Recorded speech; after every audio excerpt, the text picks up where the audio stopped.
be a guide, but you can imagine if you'd taken yourself on a safari and you were driving around, you had an elephant approach you, it'd be a little bit intimidating, especially if you weren't able to read the behavior very well. But they're very relaxed, they're very calm.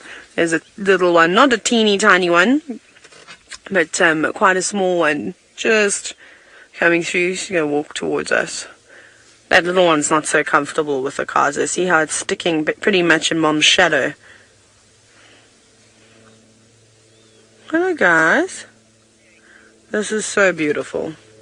But completely ignoring the vehicles. As you can look, it's going, I don't like that silver thing. I don't know what that is. I don't enjoy that at all. Run, run, run. And eventually as it gets older, it'll get more and more relaxed too. This is very curious at the moment. But I love how the little ones are in between the adults now. See that? If they're unsure, and that's what they do. They form protective circles. It's actually one of the most amazing things to see. Elephants surrounding their youngsters when they feel slightly panicked. What are you petrified of now, little one? Very inquisitive and very busy. Trunk on the ground, feeling for something, and then running backwards because I got a fright and ears flared and all sorts. Look at it. You just want to play now. You're just in a cheerful mood today. Okay, but squeezing through. Bumping a sibling. Doesn't really care, though. They're tough creatures. So pushing each other around like that means absolutely nothing. No, look at it. It's wrestling. Talk about butterfly syndrome. I think that little elephant's got it worse than I do. It can't concentrate on one thing. Okay, it's wanting to play. Yes, I want to push you. Please wrestle with me. And that one's going, no, I just want to walk. I've been told that I need to follow, and you will not let me do that. I suppose when you're that young, though, your attention span is not particularly good, and you do need to keep it entertained all the time. Here we go. I'm going to act like a big elephant bull now. That's very precious. That's so beautiful. Beautiful morning light. And then this cow on the right of the group, you see how her tusk, it's actually very common, we see this now, her tusk is curving underneath her trunk, and I've seen it with an elephant that has got both tusks curving underneath her trunk, or one. That must be a little bit uncomfortable, although it's not particularly rough, it's quite smooth, the part on the trunk, so I think she'll be okay. It's not growing back in towards her body, so she'll be fine. But I wonder why we see it so often here in the Mara. I wonder if it's a particular type of genetic that's being passed on, a mutation of some sort, not allowing that tusk to grow straight. We should actually try and count the amount of elephants. I think I've seen 3 or 4 different cows now with variations. Okay, but they're moving off, so we're going to move off as well. We're going to head, I think we're going to just carry on down the main road, in fact. The elephants are everywhere today. That's actually the animal that I've seen most of. Not zebra, not impala, not Thompson's gazelle. Maybe buffalo. Maybe I've seen more buffalo than elephants, but it's pretty close. Pretty close this morning. Now we go into one of those areas where there's not much. Where it goes a little bit quiet. Oh, there's some buffalo that are crossing. We might get them crossing the road in front of us. I wonder if that lion that we saw is the same lioness that Jamie had. She would look quite young. She had a very, very pink nose, which doesn't always indicate that they're young, because we'll talk about this often, we've seen old leopards and old lioness with fairly pink noses. Almost look like they've started to fade. But she did have a sort of decent spots on her, still on her legs, and her nose is quite pink, so I don't think she's very old. Maybe, 4 or 5 years old. A younger lioness.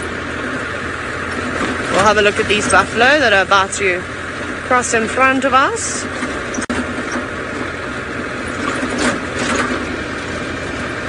Really is a stunning morning.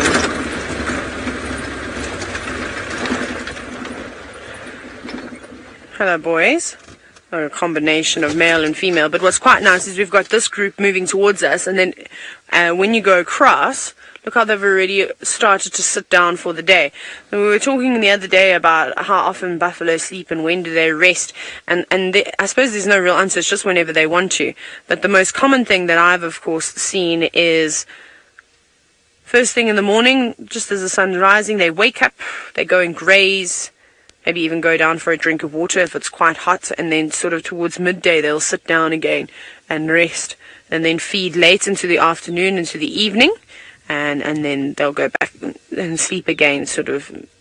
Some of them will just sleep at night while the others graze around them, and then the others will sit down during the early hours of the morning until sunup. They're all just giving us a quick stare as they go past, which is not an unusual thing to see.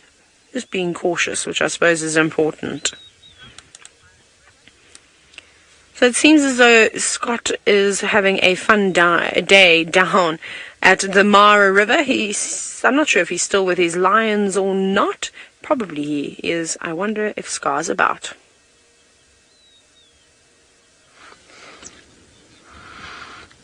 Shame, poor old Taylor. At least she did try and head out this morning. We all tried to urge her not to, but she wasn't taking that as an option. And let's hope her eyes get better soon. We are still in the general area of those lions. We've come up onto a hill to snipe them. And if we pan across to the right slowly, we'll see the others. So there's some there, and there's some others a little bit more. Now they're in the center of your screen. If you zoom in, you can just see one poking its head out between the bushes there. There was a group of them that moved from the left to the right to where we are looking at them now. And they continue to kind of be interested. I'm not too sure what is interesting them. But they are moving about. It's just tricky for us to get visuals of them from further down, closer to the river. So we've just come up here to try and work out what's going on. But let's head back on down there and see what happens from a bit closer by, because we are literally probably close on 1 kilometer away from them here. Twink! And gives you a good idea of how far away we are. Good.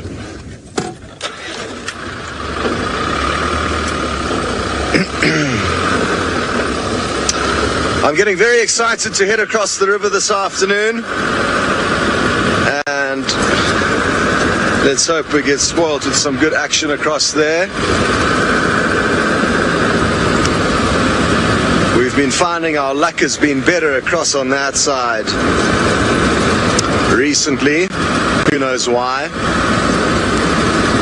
Possibly it's simply because there's more cheetah, and at the moment, because we're not spending that much time out after dark, it kind of makes sense to be out during the day, and cheetah are more productive than the lions as a general rule.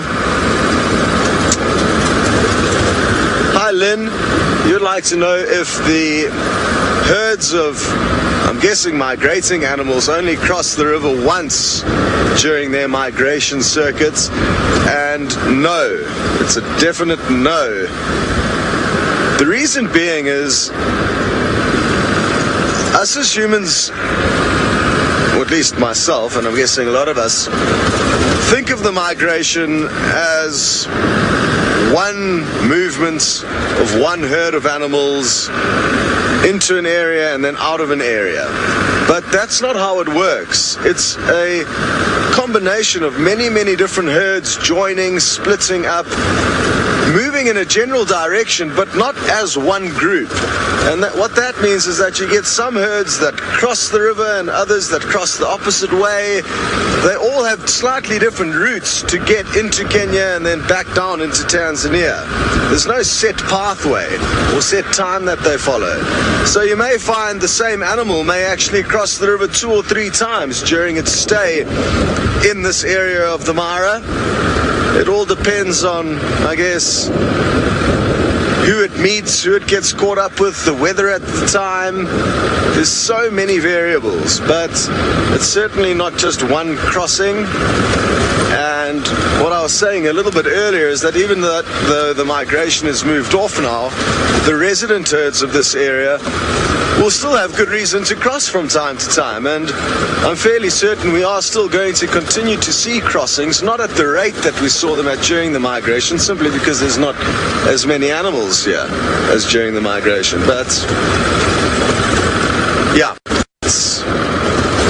There's no set plan for the animals. It's just a general vague movement, and what exactly they do once they're in a given area all depends on the individual herd or the individual animal within the herds. I'm actually quite surprised that there's not more research done on the migration, unless I'm just not aware of the research being done. But I would expect to see a lot more collared wildebeests. Haven't seen one.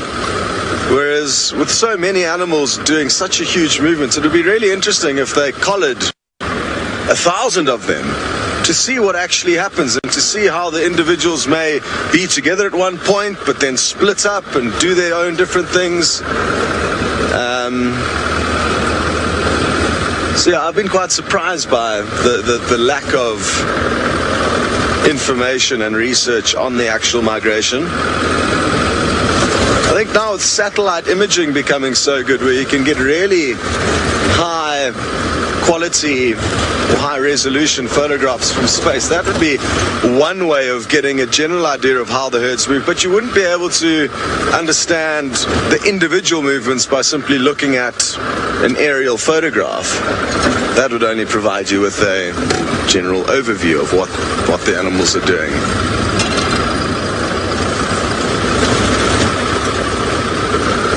Collars would be awesome, because then, like I say, they could collar 1,000 or 2,000 wildebeest and get an idea of what those individuals do during the migrating months.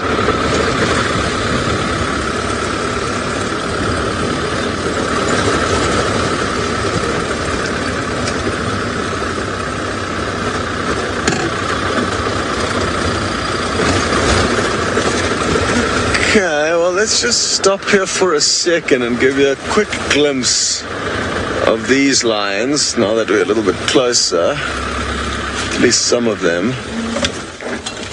They still all have their heads up. There's that one there, looking very regal in the morning light. And then there's another one off to the right of her a little bit, who's looking back to the others. Where's the other one? Further to the right of that tree. Yeah, there we go.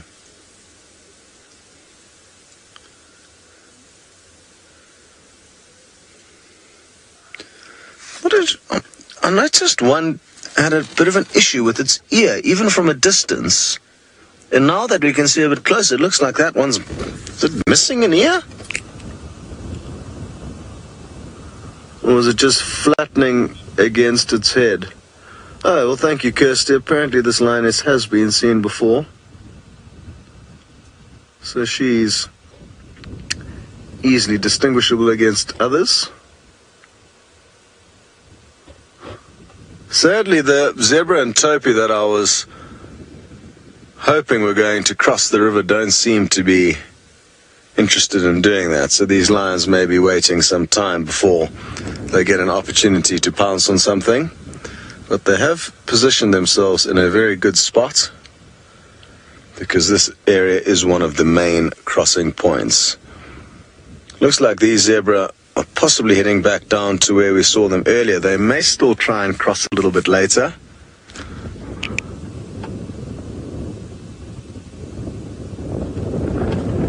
But very tricky to be certain. Maybe they're just wanting to come down for a drink. Okay, we're going to send you back to Tristan, who is still with the Nkuhumas. Unfortunately not, Scotty D. They crossed into Arathusa. Sad times. And shame, those little cubs are going to be walked seriously far. I got an update as to where exactly the rest of the pride is, and from where we left them, she's still got to go, I would say, even as the crow flies, directly towards those cubs. She's going to be traveling maybe 2 to 3 kilometers more than what she's already done. And don't forget, she's come from Torchwood, from sort of inside Torchwood, right on the Buffelshoek boundary. So yeah, that is a seriously long way for those little ones to walk, and shame, they're going to be very tired by the time they finish their morning. So we've left them there, let them carry on into the west, and the guys from the west are following her, and she's sort of walking through some horrible stuff by the sounds of things. But we're at Twin Dams now, just in case this leopard from earlier decided to come in this direction. So the dam is just kind of on our left hand side, and I was just looking around, just trying to see. The nice thing is that if we look at the dam itself, it seems as though a lot of this algae has kind of been blown up against the side of the dam, and where it's drying is actually being caught on the drying things, on the area that is drying, with the drying things, I don't know what I'm saying. But at the end of the day, it looks as though it's kind of cleaning itself out, and so the wind is pushing everything into one corner. As it's drying, it's being trapped in that area, and there's then no longer a need to worry about Twin Dams and all of the algae that was on it a few days ago. It seems as though that algae is starting to dissipate quite nicely now, which is good news. Hopefully a bit of rain will also help in that regard, and we'll get a situation where very little algae will be around. But no sign of any leopard lurking at Twin Dams, so I don't know where else to look for her. I think maybe let's head. I'm going to try and go in the Mulawati just for a little bit, just to see if maybe she's popped down that side. But I have a funny feeling she's moving up towards sort of Cheetah Cut Line, maybe Battalier, Buffelshoek Dam area. I think that's where she's going to go. That's what my gut feel is. Whether or not I'm right is obviously very subjective as to what she decides she wants to do, and I'm not sure, to be honest. I don't know who it is either. That's the problem. So if it's Thandi, I would imagine she's going to stick to more to the eastern side of the Mulawati. If it was Shadow, I would have thought she would have come back this western way towards where we are. So it's going to be interesting either way. We'll try and figure it out and try and hopefully find this leopard. Either way, according to the guys, she was seriously mobile and moving quite fast and almost trotting. So I wonder if it's maybe not Thandi that's just trying to get up here, and maybe she had a run-in with another leopard or something like that, and that's why she's trying to kind of get further north and back into an area where she knows it's quiet. I don't know. It's going to be interesting to see. I would be like to see Thandi again, just because I would like to just kind of see how much more pregnant she's looking. I mean, it's only been a week, but how long she actually is, and whether or not we can kind of hone down a date as to when she might give birth. I believe that if we kind of back calculate, it should be somewhere around the end of November. That should be about the time, which is absolutely fantastic. So hopefully it will be on Djuma, and hopefully it'll be somewhere where we can find it fairly easily. Right, I'm going to carry on looking for this leopard, checking around in this area. I'll also do a bit of birding as I go along. There was a little parrot that just flew away, but I'll do a bit of birding in the Mulawati as I go as well. And, well, I believe while I drive in a riverbed, Scotty D has found himself on the banks of a river of his own. Well, isn't it fun cruising through the Mulawati? It's one of my favorite parts of Djuma. So I'm glad you got a little taste of that with Tristan as he tries to track down an old leopard. We decided to move off from those lines. It doesn't seem like much is going to happen there. And now we have to work out which way to head back to camp. Either we head back on the same river road, or we go up on a higher escarpment road. And I'm thinking possibly of doing the escarpment road. The reason being is that none of us have driven that road, so we don't know what action could be unfolding there.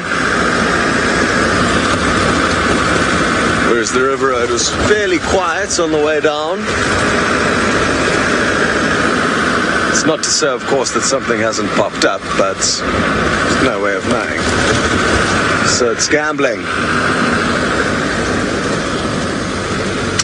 Hi James, you would like to know what would I like to share with you guys before I leave the Mara. The Five Musketeers working out who's going to be the lucky boy with a female cheetah that's in season. That would probably be the top of the list. We've never shared cheetah mating with you on Safari Live for all the years that it's been running, and I've never seen cheetah mating myself. So probably that. What's quite interesting and what we can expect to see if we are lucky enough to get into a scenario where we do see them fighting over a lady is, and then the second male will squeeze in under the male who's currently mating and then like wiggle him out, and then he has a turn. So I mean, we could see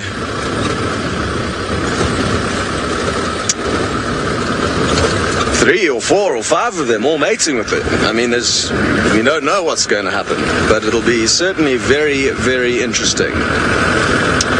So that would be one. What else? What else would be nice to film and share with you?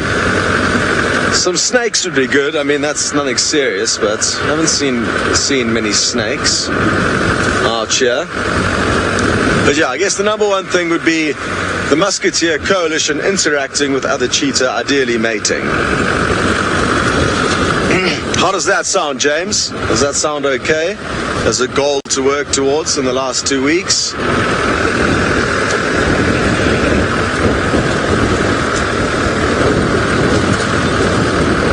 I'd also like to show you a bush pig. I was just thinking earlier, we saw a family of bush pig fairly close to our camp as we were heading out on the morning safari.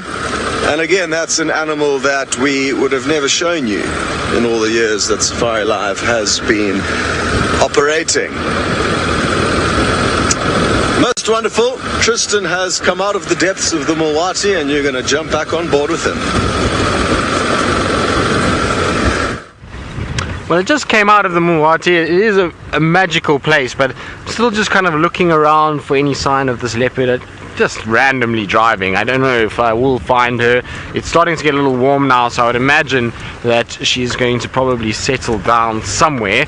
But we're just checking along some lesser driven roads. This is an area that is seldom driven, and so just having a little look and seeing what there is. But I agree with Scott, Mulwati is probably my favorite section of Djuma as well. I really like being down in there. It's very pretty. And then Chitwa, my favorite section, is behind the dam wall, so it kind of seems to be a theme there, is that drainage lines and watery ways are the best places to have a little look around. I think so anyway. I like those kind of areas. It's generally, there's a lot happening in those kind of places. It's generally quite pretty in there as well, and so a great place to go and spend a bit of time. So whenever I can get into the Mulwati, I try and do so as much as possible. Now, as to where I think this leopard might be going, like I said, I'm not 100% sure. Just driving kind of north of where she was last seen heading. Apparently she was just seen crossing the road and kind of up into this direction. So it's difficult really to know. The guys couldn't follow her. It's not from our traverse area. The guys that spotted her. So it's just a matter of kind of driving and hoping that she's either lying near a road or she's sitting on a termite mound or a tree or something like that. We can spot her from quite a way away.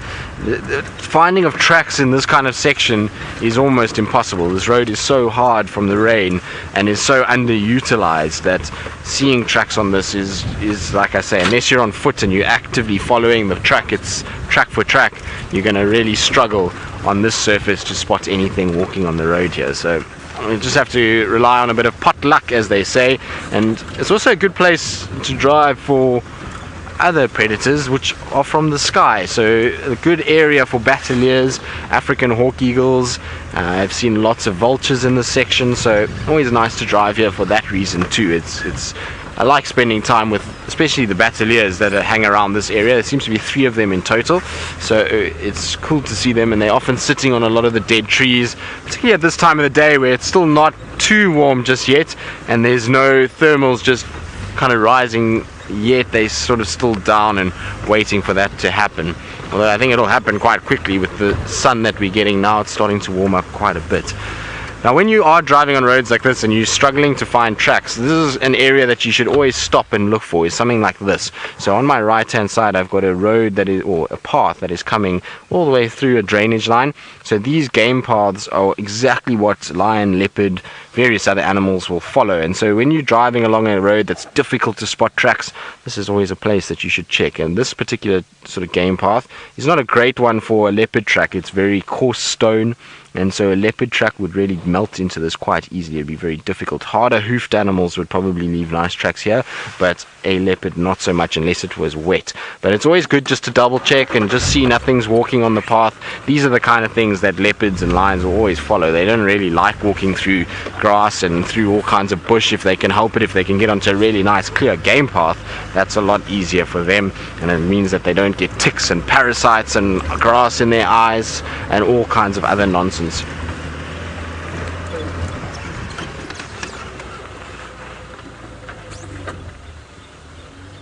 Beard, you're wondering if the private reserves or private land. Now, Senzo spotted something. I'll get into it now. Whereabouts, Senzo? Here. On your camera itself. Ah, okay, sorry guys. So the camera has just moved a little bit because we're going to try and just show you what is on the camera. Come on. There we go. So it might look like a piece of grass, and Beard, I'll get into your question now, but I'm going to put it just there on the dashboard for Senzo, but you can see on my finger it looks like a piece of grass, a blade of grass, but it is actually a little insect. So it is called a stick insect, is what we often refer to it as, and you can imagine when this is sitting on a blade of grass, how difficult it must be to actually see this. I mean, it's perfectly designed. Even if you look at the antenna areas, you can see in front it almost looks like grass that's been broken and kind of splayed apart, and looks very sort of natural, doesn't it? So imagine that on this piece of grass. It must blend in so well, and the reason why it has to do that is because it's got no other natural defense. This little stick insect has got no way of being able to kind of fight things off. It doesn't have big jaws, it doesn't have stingers, it doesn't have venom that it can inject, and or poisons or anything like that, and so it's got to rely solely on its camouflage in order to stay alive. But how cool is that? Well spotted, Senzo. That's really awesome. I love these kind of guys, and when you see them on grass, what they'll do is they'll tuck their legs to their side, so it just looks like a piece of grass. And I promise you can drive past this, you wouldn't even know, and we probably do drive past thousands of these guys as they sit in the grass. But that is just such a cool thing to see. Now, little one, I want you to be able to go onto the dashboard, because I can't drive with you like that. Come on, off you go. No, you want to still grip to my finger. There we go. No. Come on, there we go. So I believe a lot of you are saying absolutely incredible camouflage. And you see, look how it uses its feelers or its antenna to try and just pick up where things are in front of it, and to be able to kind of work out what's going on. And then once it's sort of decided everything's fine, then it will be able to kind of move on. Now, interestingly enough, there's another little insect running around on this dashboard just behind. It's a much faster moving microscopic little fella. There it goes. It's running along there. It's a small little spider. There it is. Well done, Senzo. And so that's a tiny spider that's also on our dashboards, that's spinning webs all over the place. I have webs dangling from my cap, from the camera. It's all these little spiders, and there's lots and lots of them actually here at the moment. So we actually do need to get rid of these guys, because a lot of the time they are nasty species of spiders. We get a lot of the brown buttons that nest on our camera, or on our sort of cars at night, and then these little ones hatch all over the place, and then they walk all over you while you're driving. But there goes our stick insect. I think we're going to leave him dangling there. It's almost like something out of Mission Impossible, where he's kind of dangling on the dashboard and just taking it very easy. So we'll leave him there, and hopefully he'll be alright. Now, I'll be able to get back into your question. In terms of private reserves and fitting in with the Greater Kruger National Park, are there certain standards and things that they need to have? Yes, there is. Alright, so they have to have a certain quality of fencing on the boundary to be able to protect it from the certain area. They also need to ban basically hunting. The hunting becomes a big part of it, unless they negotiated with the Kruger Park system as to taking off certain species because of overpopulation. So Timbavati has that every now and then, where they'll take off certain species of impalas and various other things in order to be able to take off enough that it's not damaging the land, because some species actually overpopulate in certain areas because of lodges and water holes and all of those kind of things. We get an increased number and things. So that, and then there's a couple of other small little technical stuff that they need to have. There's a kind of group of reserves that come together called the APNR, and that is the everybody has to fall into that and discuss there what exactly they're going to do. Now, there's a bird that's calling behind me that's distracting me massively, because I don't recognize this call at all. I've never, to be honest, heard this here in the Sabi sand. So I'm trying to just work out what bird it is, and I want to reverse back and see if I can spot this bird and see exactly what it is, because its call is very foreign to me. I don't know this call at all. What, the right hand side? But you can hear it. It's a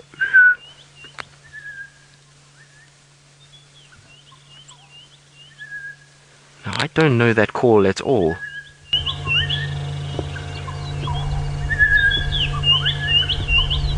There's a bubbly oriole call in the background, and then there's another call that's very different. And I'm trying to see if I can see a bird in the tree anywhere. The problem with this time of the year is you've got to be a bit careful, because a number of birds will call a mating call that is slightly off from their normal calls, and it can be quite confusing as to what the bird is. But I don't know that call at all. It's a mystery to me, and I've kind of got it in my head, so I'm going to try and see if I can somehow remember it and go through a whole bunch of bird calls. There's a bird sitting on top. Is it that one maybe? You see it there, Senzo, on the top of that small tree. There's a tiny little bird that's just flown away.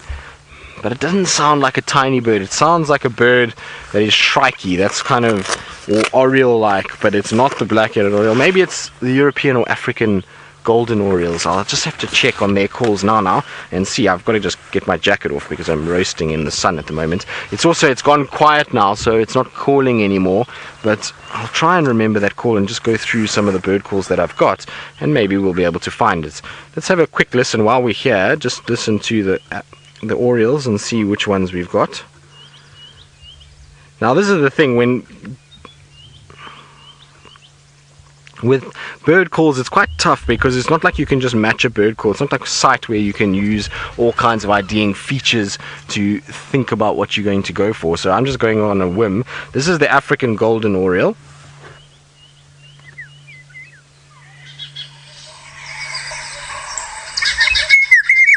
No, it wasn't that. Let's go to the next one, which should be the Eurasian. And let's see if it's got a call. There it is. That's it. So Eurasian golden oriole is what we just heard calling. That's exactly what it is. So I'll show you what bird it is in my book, because my phone's going to probably have too much glare on it from the sun. Orioles, there they are. Okay, so these guys should be arriving back for summer now. I expected to start seeing them around. So you get the African and the Eurasian. This is the one that we just heard calling right now. Now, the reason why I thought oriole is because it's got quite a liquid call, and it's one that I thought potentially would be here and this time, and that's why we checked there before anywhere else. The African golden one and the European or Eurasian look very similar. If you look at them, they're really tough to tell apart. The thing is with the Eurasian is that if you look on the eye area, you'll see that the black doesn't really extend beyond the eye very far. It's just got a small little line that comes off, and then on the wing structure itself, very dark black wings. If we go up towards the golden oriole, the African golden oriole, you'll see that there's a lot more yellow on that wing, and this eye stripe you see extends past the eye on both birds, on both female and the male, whereas on the Eurasian it does not. And then in flight, when you see them flying, because you often will see these two birds flying, you see how that yellow presents itself close to the body, whereas this one has those black wings all the way through. So that's how you can ID these two just in flight from the wing structure alone. Wonderful. It's good to hear these guys again. They are certainly a beautiful bird, and not a really easy bird to see. Both of them are quite tough, quite shy, quite reclusive. So to see either one of those is always a special thing. I know we didn't see it, but we heard it, which is wonderful anyway. Right. There we go. We're going to carry on. We're going to see what else we can find and just meander along, mosey on along, to either way, whichever way we want to do it. And while we do that, I believe Scotty D has found something that I was dressed as yesterday afternoon, and hopefully they don't look as awkward or as short as what I did. Well done to Tristan for working out what's what there. This is very interesting. There are two male giraffe, the ones in the front, and the female's the one at the back. And the two males were kind of thinking about having a bit of a fight with one another. One slightly taller than the other, as you can clearly see. And how they do fight with one another is they swing their heads around and wallop one another, usually in and around the chest, but sometimes they connect one another on the head. There have even been some knockout blows where giraffe are concussed and they fall down and sleep temporarily, just like our human boxer friends do. But for now they've seemed to have calmed down, even though that female came and almost caressed them. Let's see now what happens.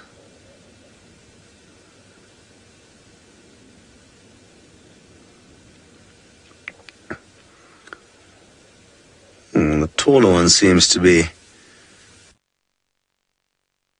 giving her the eye.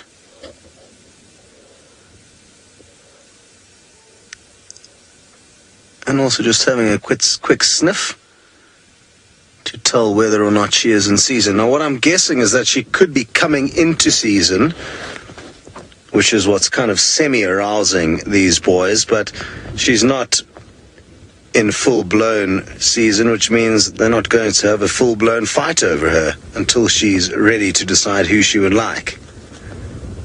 Would be my guess. Well, she's just started having a pee, and they often like taking a smell while the ladies are peeing. So I'm guessing that's what he's going to do. It obviously allows him to get... Oh, there's the Fleming grimace. Oh, he's not facing the right way, and he's drooling with excitement. Look at that. Let's see if we can go tight on his face as he'll do that grimace again. Do it again. But you need to face us. It would be such a cool picture if you got him pulling a funny face. And for those of you who don't know what the Fleming grimace is, it's basically an organ in the upper lip that processes smell. So it's not just their noses that they use, but a special organ called the Jacobson's organ. And quite a few mammals will curl their lips up in order to allow their Jacobson's organ a better chance to process the smell. So we see lions do it, leopards do it. Most mammals actually will do it. I got a glimpse of it there. It's also fascinating how quickly he started salivating. A whole spider web of saliva came out of his mouth.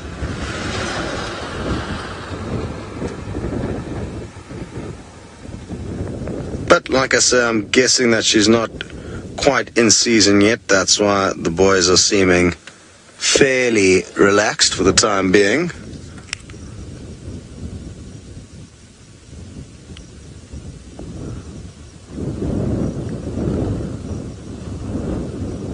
Wonderful. Alrighty, well, I think we can press on, seeing as though not too much is evidently happening here.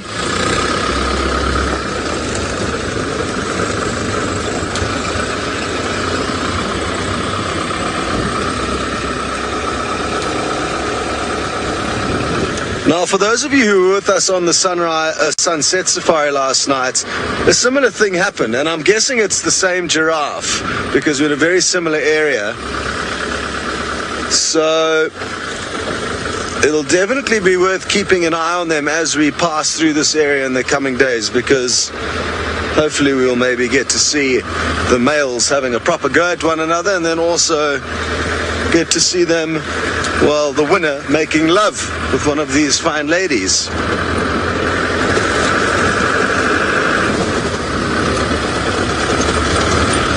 Hello, Terry. You'd like to know if the big cats are the only animals that get collared here in the Mara. And no, they're not. The hyena cat dog is another animal that will also get collared. We have seen a few with collars. So lion, cheetah, hyena cat dog, and what other animals have you seen with collars? I think a few elephants possibly have got collars. but none others that I can think of.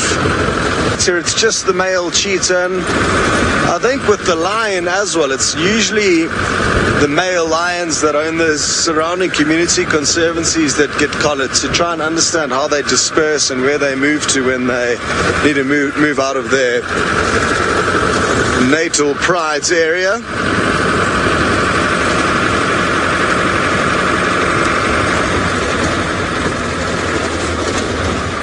Is that walking directly to our left at 9 o'clock? There's something, but it's an eland. I thought it could have been a rayon due to its colors, but alas, it is not.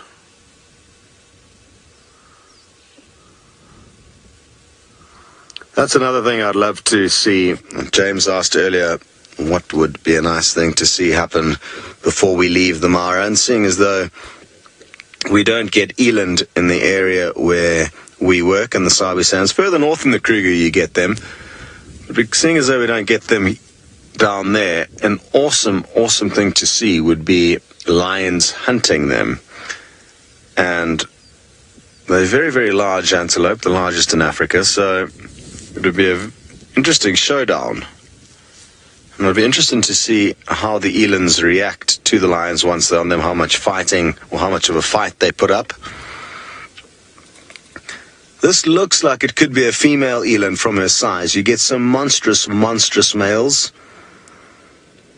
So, for example, the two young male lions that we saw yesterday afternoon, they did catch an eland not long ago. I'm not sure if it was a big male, but geez, that would be something absolutely remarkable to see. Very good.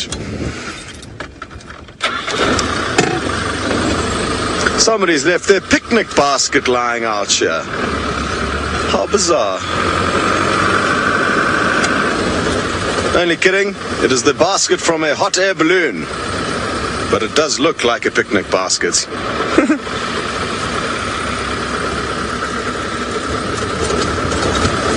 Hello, Mika. You would like to know why I was referring to the hyena as the hyena cat dog. And the reason being is that they look like dogs, but they're more closely related to cats, but they are in a family of their own. They are not in the cat family nor the dog family, but are interestingly more closely related to cats, even though, to me, they look very dog-like. Jumbo! So, Mika, that is the reason why. They're very, very interesting animals, the hyenas. The females are the biggest and most dominant in their society, unlike almost every other mammal. And it's very hard to distinguish between male and female because they've both got very similar looking appendages behind or in between their back legs. So that is the reason why. I'm glad you asked, because I should have really explained myself. So as to not mislead anyone.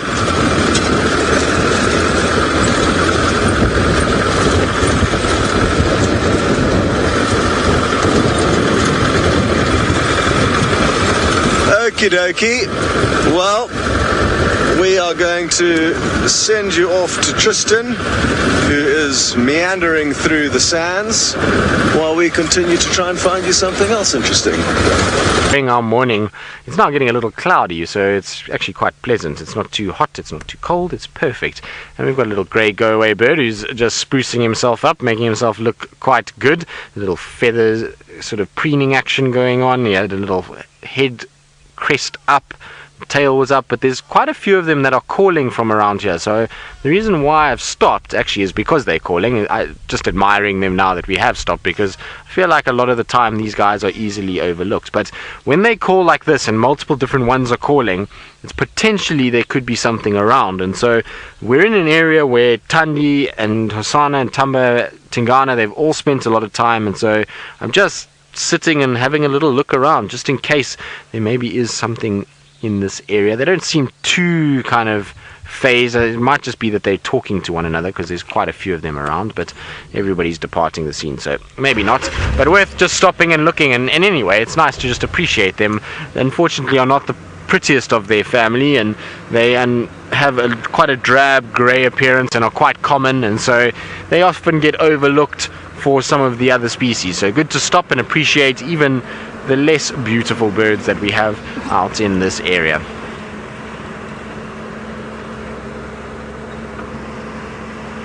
So, Kurt, if you can just repeat the name there for me, please. Sorry.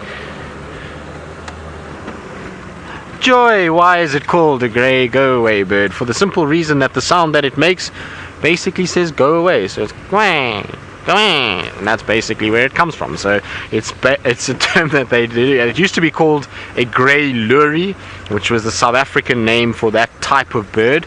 It was then changed to grey go-away bird because of the sound that it makes. So that's my little noise for the day. That's the one that I'm going to be doing. It's the only bird call that I'm actually any good at. I'm completely musically inept. I have not one musical bone in my body when it comes to actually making sound. I'm really not very good with that kind of thing, so that's about the only thing that I can do, to be honest. I'm not even good at whistling the pearl-spotted owlet call, which is about as basic as you can imagine. So it really is not ideal, but I suppose some people are born with it, some people aren't. Otherwise we'd have musicians everywhere, and I'm unfortunately not one of those people. Even though when I was a kid I thought so. I used to drive my mom and dad crazy. I used to sit in the shower and sing as though I was Pavarotti, the opera singer, and it was probably absolutely horrendous, and well, they suffered through it. It's their own doing though, because they didn't really kind of stop me and didn't really tell me not to, so that's why I just thought I was marvelous, until one day I heard myself on a recording and I realized that I wasn't marvelous, and I would never be Pavarotti, and I would never be a singer, and that's where that career ended, and I started doing other things. I know, it's very sad, Kirst. The dreams were shattered. No, I'm joking. It's not that I really ever dreamed of being a singer anyway, but you know, as you grow up you get a bit more self-conscious about these things, and so singing has now been put on the back burner for a long period of time. There's actually a monkey. Hello, monkey. Very far in the distance, Senzo. I don't know if you can see it between the two. That's not going to make sense. I was going to say to Senzo between the two big trees, but there are a number of big trees there. So there is a very large tree, Senzo, and there we go. There it is.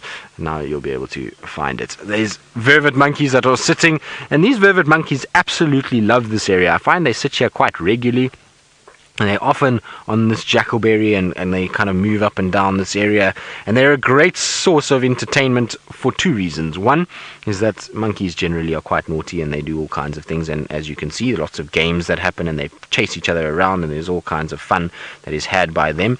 And the other reason is that they are great for finding us leopards. So as and when they see them, they start chattering away and bouncing around in the trees, and that always helps us to be able to find leopards. So good to have, but the problem is when they're quiet like they are now, it generally means not much is happening or going on. So the rest of the troop is crossed over and gone.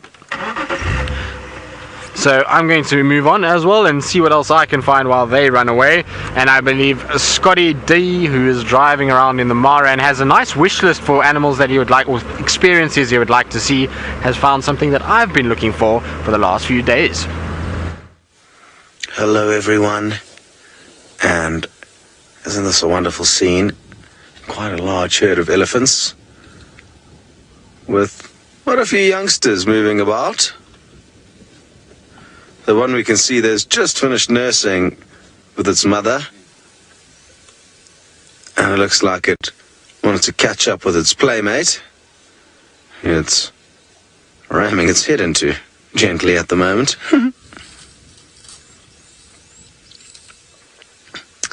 And they're doing what elephants love to do the most, eating fresh green grass. It's their favorite food if they have a choice, which they certainly do here at the moment.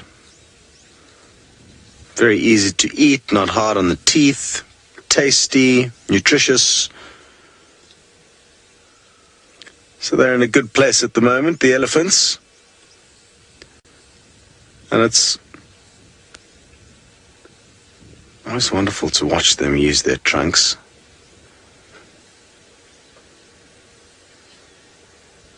They remind me of slinkies. Not sure if you guys know what a slinky is. A slinky is that funny toy. It's got like coiled plastic. I guess you get metal ones as well. That you can extend and shorten and push in every which way.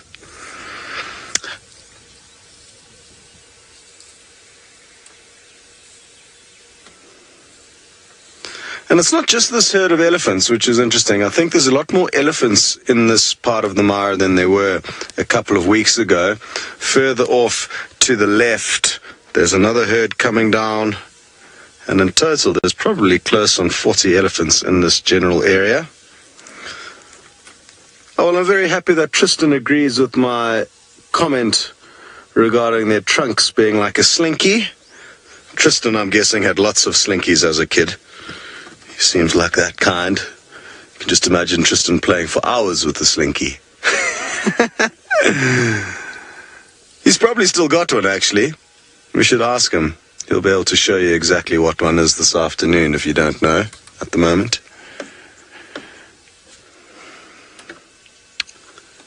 Wonderful.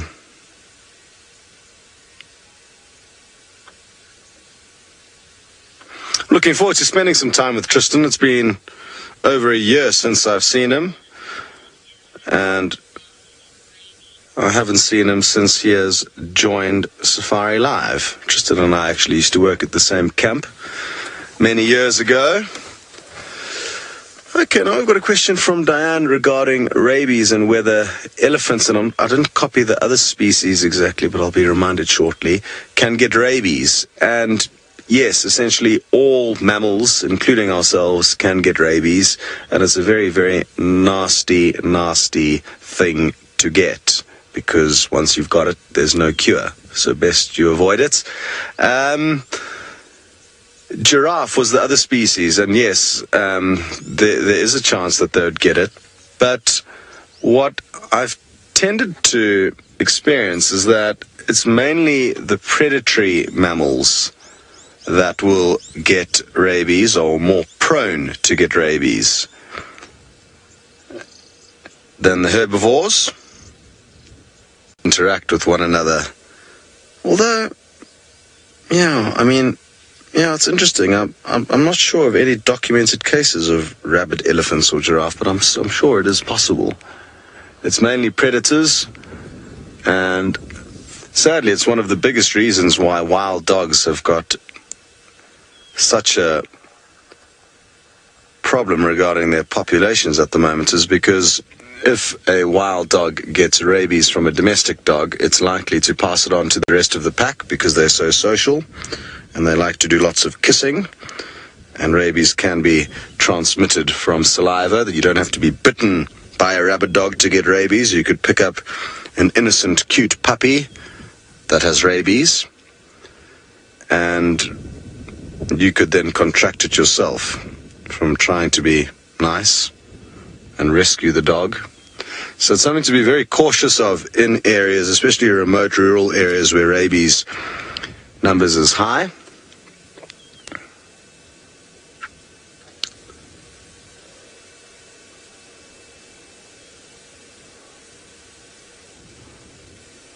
It's always fascinating how quiet these animals are, considering how big they are.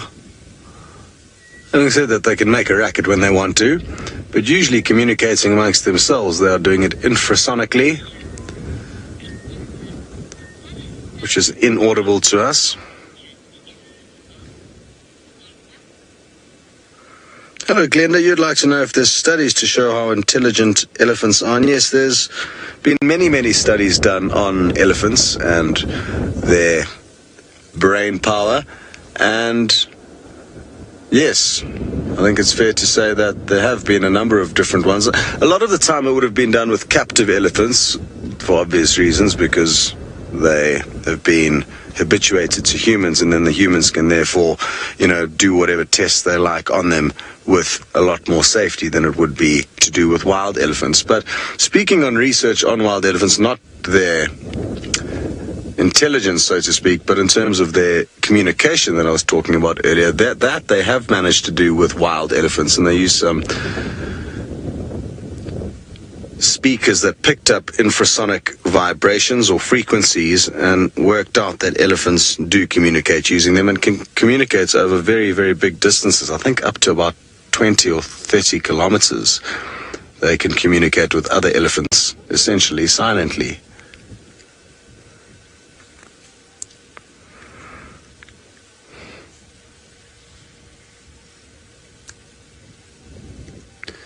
What I can tell you, what research I've done through default in the field regarding elephants' intelligence, is that they can get to whatever they want to. You can try and put up an electric fence to keep them away, but they will always work out a way to get to water and or food if they want to, which is a good testament to their intelligence.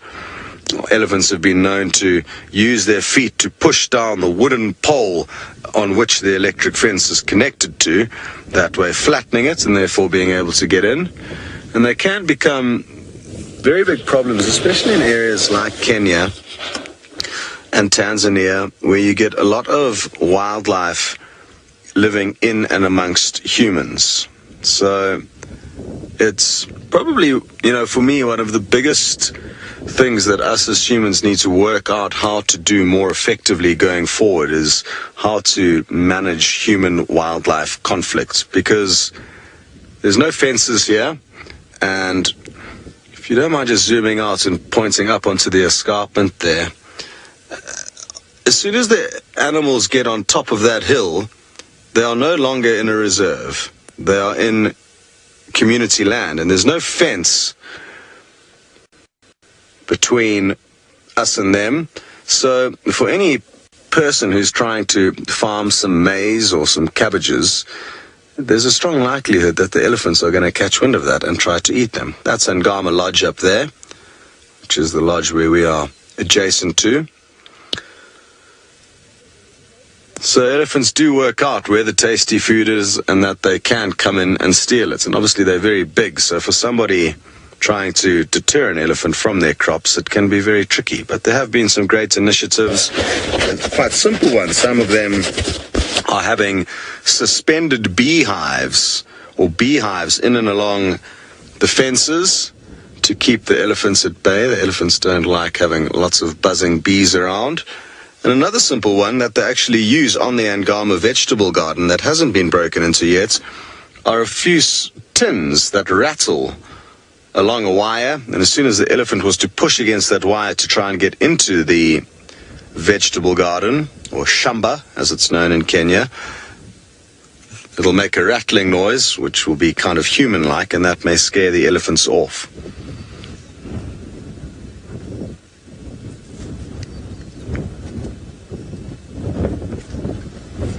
There's also some remarkable stories about a reserve in Chad called Zakuma. It looks incredibly, incredibly beautiful. And the conservationist, I'm not sure of his first name, but he's a Mr. Labuskakni, or Labuschain.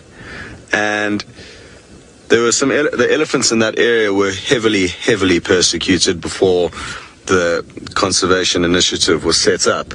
So they understandably had negative thoughts towards us as humans because they were butchered on a very, very constant rate, or high rate. Yet the elephants over time realized that the camp that had been set up by the conservationists was a safe haven, and also that they could get water there. And they started actually just drinking the water out of the guy's bird bath that he had set up in his camp. And then he slowly started giving them more and more water until the point that now they're so relaxed with him, and they've worked out that it's safe and that it makes sense to be relaxed around this guy, and they actually drink water directly out of the hose pipe that he's holding up for them. And I'm told even from time to time out in the field, if he bumps into them, they'll walk up to his car and he can empty a bottle of water into their mouth. And I mean, the fact that a wild animal can go through the processes of working out that, and foremostly, individual humans, an individual group of humans are not dangerous, yet others are, and that they also have benefits attached to them, is quite remarkable.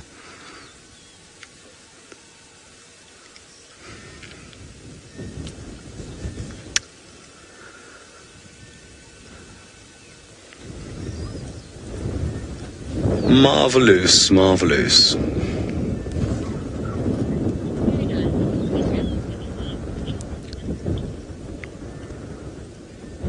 So I think we're gonna continue on now, and I want to try to get back to camp as soon as possible so that we can pack up everything, rig the vehicle up, and be ready to head across the river. So it's quite a mammoth day we've got ahead of us. So I'm going to keep moving and send you back to Tristan, who is at a waterhole.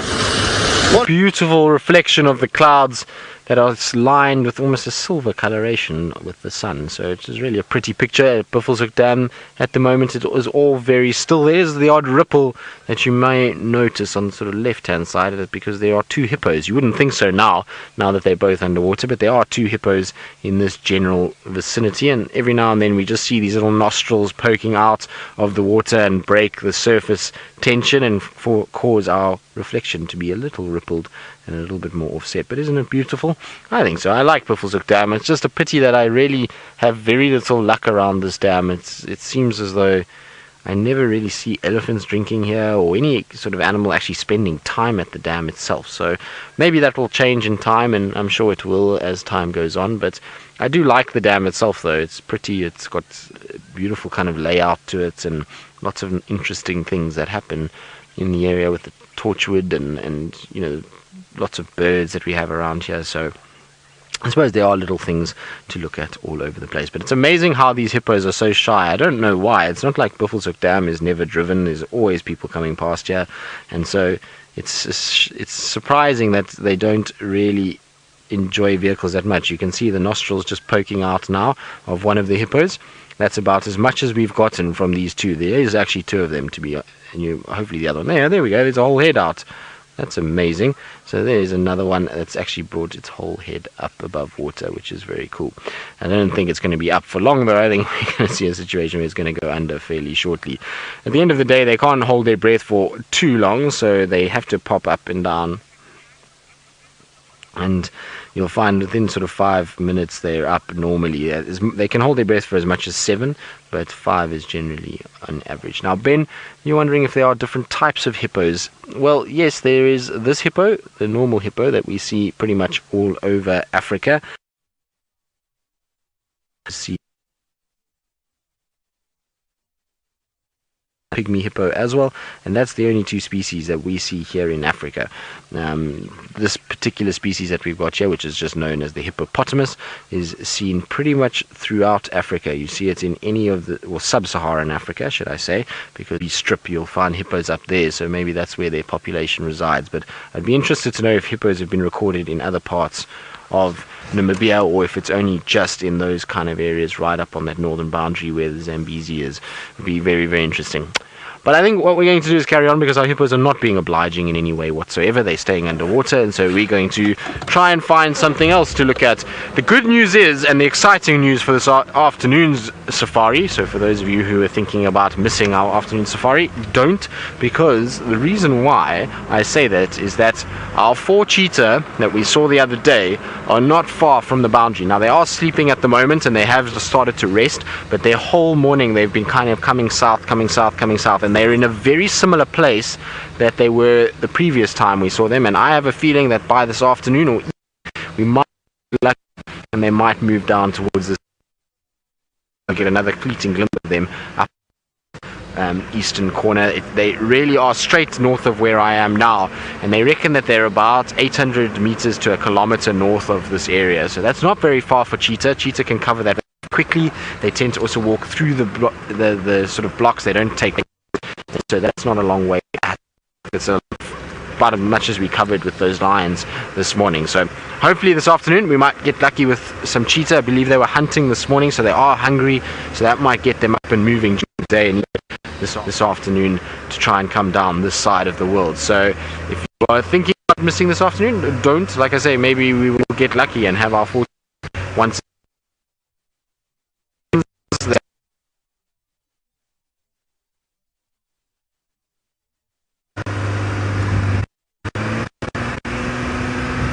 Now, I believe I lost there a little bit. I do apologize. Oh, what is that? Senzo, if you can try and just get that. There's a bird that's on a branch way back there. I don't know if you can see it, Senzo. You see it in the background there. I wonder if we can try. I'll try and guide you in. There we go. So is that... I wonder what you are. Are you a thick-billed cuckoo? No, you're not. Turn your head for me so I can see what you are. It is a cuckoo for sure. Now, it looks like a thick-billed cuckoo. It is a thick-billed cuckoo. So there we go. Who was it that wanted a thick-billed cuckoo? I had a challenge from somebody that wanted a thick-billed cuckoo, because there was a thick-billed cuckoo. I'm pretty sure of it, and I'll tell you why I say it was a thick-billed cuckoo. And I hope I'm not wrong. I've got a lot of glare on my screen, so I think I saw a certain IDing feature of the thick-billed cuckoo, which is a very, very big eye patch. So it's got an eye ring. So it's got this massive ring around its eye, which I think that bird has. I might be wrong, although it's sitting out in the open now. Oh, it's just flown. But yes, it is. I'm sure it's a thick-billed cuckoo. So it's this individual over here. It's got a very kind of big sort of dark wing structure, a little bit of buff coloration on the tummy area, which that bird did have, and then it's got this, you see, very prominent ring around the eye. Now the other cuckoo species that we get here, which maybe it could have kind of been similar to, which is these cuckoos on the back. I don't know if it was any one of these. It might have been. I might have just missed it with the glare, but I'm not 100% sure. We're going to have to maybe if somebody got some screenshots that I can just double check and see, because I only really could see a very glary kind of eye through all of it. These guys do have yellow eye rings as well, so it could have been one of these, maybe the common cuckoo, but we'll have to just double check and see maybe which one it was. So screenshots at #SafariLive, and I'll try and ID it a little bit later and see exactly which cuckoo it is. Right, now I'm going to move forward and onward, but I can't because of the sort of signal that we've got in this area. It's a bit patchy, so I'm going to try and just sit here and we'll do our little link to Scotty D, who hopefully is going to have a wonderful day and a busy day as he negotiates the river crossing later.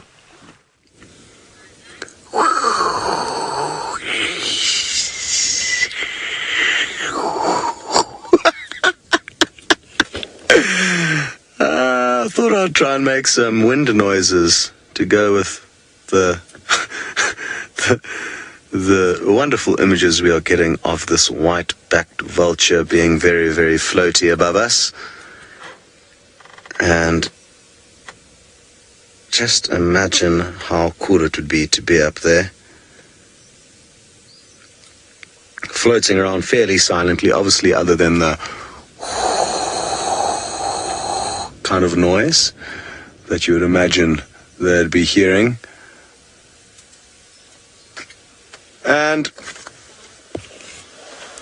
I'd be interested to know, we've parked in a bit of an angle so we could make sure the roof doesn't get in the way of the vulture flying. What would be interesting to know, and some more research, I mean, I haven't looked into whether there has been much research done on it, but how much the vultures move and whether they do follow the migration, because of course they're not bound to territories. They've got the ability to around and therefore can travel huge distances very easily. And I've heard of some ridiculous statistics of vultures traveling as far as 60 or 100 miles in a day just to go and get to food. And once they get high up and into the strong winds, they'll be traveling quickly and efficiently. So I wonder how many of the vultures keep following the migration bounty. I'm guessing a lot do.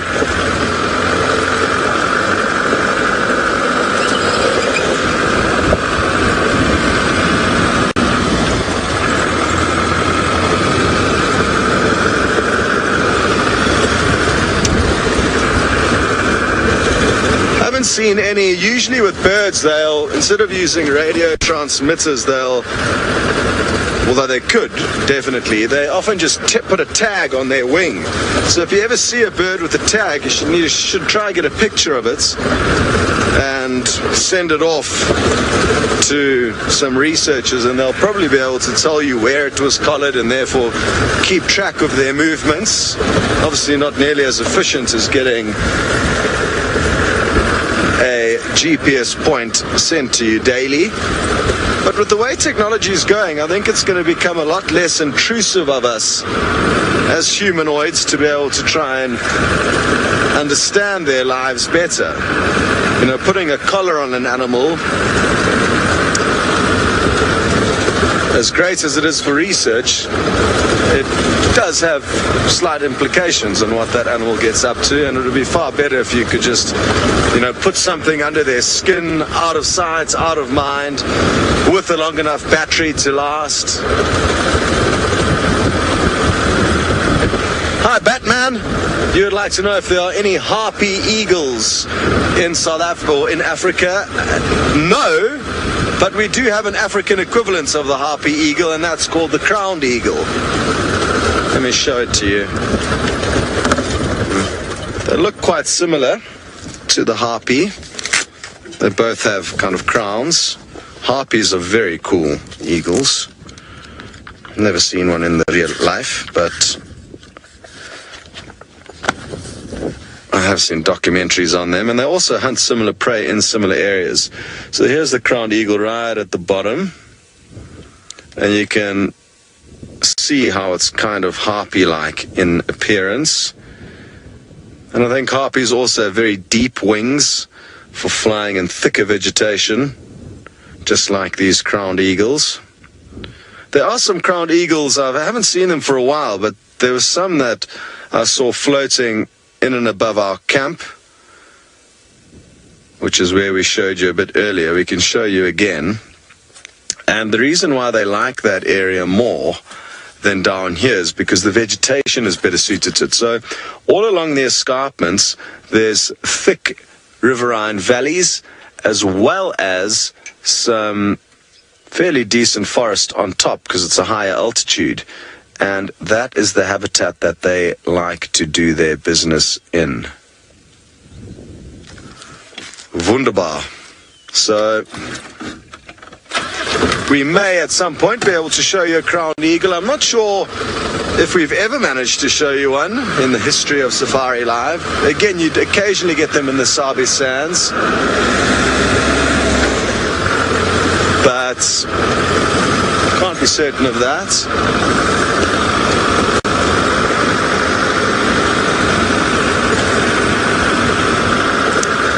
And you would like to know why the vultures soar around and float around in a circular motion. I thought you were asking why they soar around in servals, not circles. And the reason being is that hot air rises off the earth in columns in various areas. That's why sometimes in airplanes you get turbulence. You're hitting different columns of air rising at different speeds. And the vultures are going in a circular motion in order to try and find a thermal. And then once they've found one, they need to stay on it, and therefore fly in circles, because it's not just going to lift them up like they're in a inverted parachute. They need to move round in circles to be able to keep momentum and then slowly be taken up higher and higher. I mean, that's probably not the most scientific explanation of what they're doing, but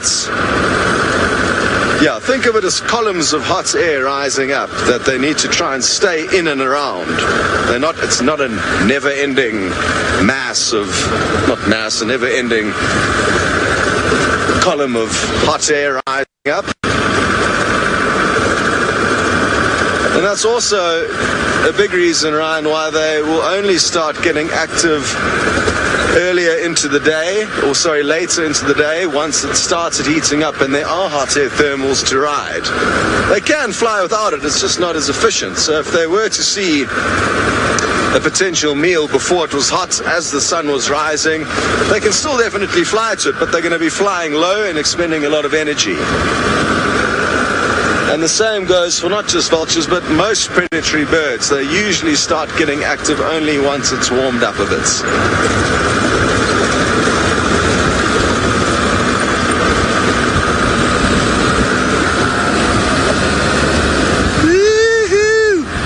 Okay, well, before it gets too dangerous on this vehicle. We're going to be sending you back to Tristan.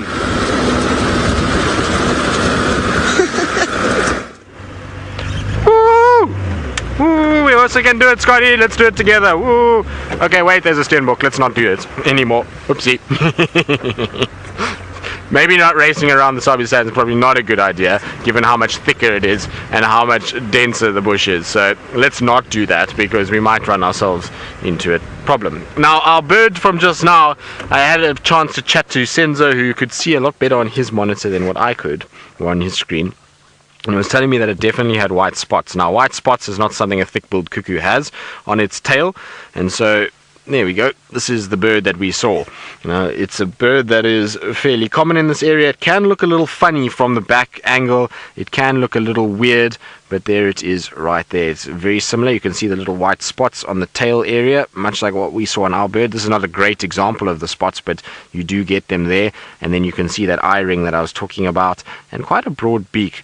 Now, that is from a red-chested cuckoo. So that is what we saw, is a red-chested cuckoo, or a bird that we know as the Piet Mayfro. And the Piet Mayfro gets its name because of the song that it sings, which is pretty much that tune and those words. So that's what it was. I'm pretty sure of it, and hopefully I'll double check some of the screenshots, but I'm pretty sure that that's the bird that we saw. The thick-billed cuckoo doesn't display many white spots on its tail. It's got a heavily barred tail, but very little white on the tail itself. It's got kind of lightish bars that go over the back of the tail. Also, it was a little bit too light, that bird. The thick-billed adult cuckoo is quite black in coloration, or dark in coloration, which that bird wasn't quite as much. So there we go, no thick-billed cuckoo. The quest to find it continues. I can't remember who it was. I think it was Graham that wanted me to find a thick-billed cuckoo, and so we will keep trying to see if we can find one. I would have been surprised had it been a thick-billed cuckoo, and the reason why is the area that we were in. So that's not really a place that I would expect to see them. You generally see them a lot more closer to drainage lines and where there's lots of big trees, and they normally sit quite high up, not low down. So initially I thought it might have been a Jacobin or a Levalence, because we haven't put those on camera yet this summer, but they are around. I have seen both of them already, and I was hoping it would be one of those. So I was just checking. They like to sit much lower, and so do the red-chesteds, often kind of in the scrub flying around and then up into the big trees when they start calling. But that's what I think it is. I might be wrong. Like I say, it's just a hunch and a guess because of the white spots that you saw on the tail feathers. But other than that, it's been a little quiet. We went down Hyena Road, which I haven't driven for ages, and just to check what's going on there, and there was not very much happening on that side. There seems as though most of those mud wallows there, which had water, are pretty much dry now. There's a little thin film of water that maybe something like a leopard would be able to drink out of, but even then I doubt it, although we saw Tumba the other day drinking out of that water point at Chitwa that was no more than a few little sips, and he was able to kind of get some moisture out of it. So I suppose it's possible, but it seems as though it's drying up, and so once the water on Hyena Road dries up, it tends to become a bit of a quiet zone, because there's not really much that attracts the animals to that particular area. They tend to rather take the fire break up towards Buffelshoek Dam and go and drink there instead. Let's have a little look up Gari cut line, see if anything's walking around that side. Also check the big jackalberry, because the big jackalberry is always a source of secrets because of the way that it sits, and it has all these big leaves and trees and branches. It's sometimes you can miss things quite easily inside there. Now I can hear a class's cuckoo calling somewhere around here as well. It's found quite far away, somewhere in these marula trees in that area. I don't know, somewhere in that general vicinity, but not very close. But there is definitely a class's cuckoo calling, and they have the song that goes Mikey. So I'll try and see if I can find it and try and have a little look. Maybe this afternoon we'll get more luck with the cuckoos being a little closer, that we can actually identify them properly. Now I'm going to head on home because, well, it's that time of the drive where we do head home. But while I do that, let's go back to Scotty D. It's been an absolutely wonderful time to actually drive with Scott on the other side of the world, so he can say goodbye to all of you as well. Hello, we've got another floater. This is an auger buzzard, and It's quite interesting. It's almost like flying around in circles. Oh, there's FC. And that white Land Rover's our mechanic's Land Rover Shaddy. I cannot believe how quickly it gained. It didn't really gain too much elevation, but I want to see if we don't get to see it try and catch some prey. It's something I've often discussed with you guys, and we've never really got a good raptor takedown. Maybe this morning will be our lucky day.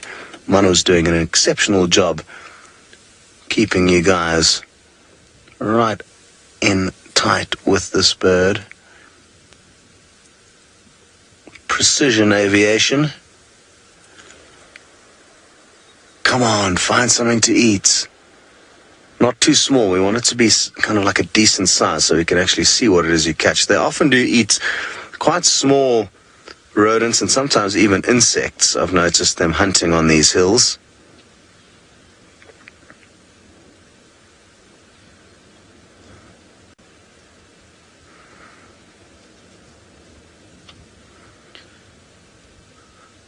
But it doesn't seem to be having much luck just yet. I wonder if it's not trying to actually catch some thermals to get higher up. It almost seems like it's flying too fast to be hunting. May just be having a joyride, showing off. Ooh, come on. Swoop down and catch something. Ooh, oh, it's coming to land. Huh. Very good landing. Wonderful. As you can see, the tree that it's landed on is blowing a bit, so it's still having to do a bit of a balancing act there.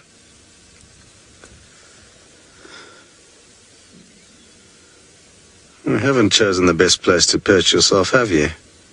That was the tree it was flying around earlier on. Oh, no, it wasn't. I think it's landed in a different one. Actually not sure which one it's landed in now, because I've been looking down at the monitor. But it seems like it's just going to chill out now, and it was obviously maybe just taking a joyride around, as we've all enjoyed this morning's joyride. Well, at least we have. I hope you have as well.